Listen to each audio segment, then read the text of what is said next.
ఈ యుఫోరియా అంటే the core ఏంటంటారు? ఇది కోర్ అదే ముందు టైటిల్ అదేనండి. ఒక మనకి ఏదైనా పట్టరాని అంత ఆనందం కానీ, ఒక ఆపలేనంత ఉత్సాహం కానీ ఉన్నప్పుడు ఒక అవస్థలోకి వెళ్తాం, ఒక యూఫోరిక్ మూమెంట్ లో. కరెక్ట్. సో దాన్ని యూఫోరియా అంటారు. సార్ నన్ను చూసే పెట్టారు కదా సార్ ఇది. ఖచ్చితంగా ఆల్మోస్ట్ స్టేజ్ మీద ఇదే స్టేట్ లో ఉంటాను ఎప్పుడు. సో ఇప్పుడు మొన్న 4 సినిమాలు రిలీజ్ అయ్యాయి. అవును. ఆ రిలీజ్ డే ఫస్ట్ షో మా వాళ్ళందరూ వెళ్ళి ఆ యూఫోరిక్ మూమెంట్ ని కూడా క్యాప్చర్ చేశారు. సో అది యూఫోరియా.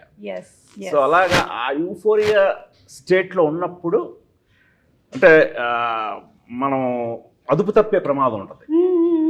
ఆ అదుపు తప్పే ప్రమాదాన్ని మనం విచక్షణ తోటి దాన్ని కంట్రోల్ చేసుకోగలగాలి. అలా కంట్రోల్ గాని తప్పేమో దాని పర్యవసనాలు మామూలుగా ఉండవు అనమాట. అదే యూఫోరియా.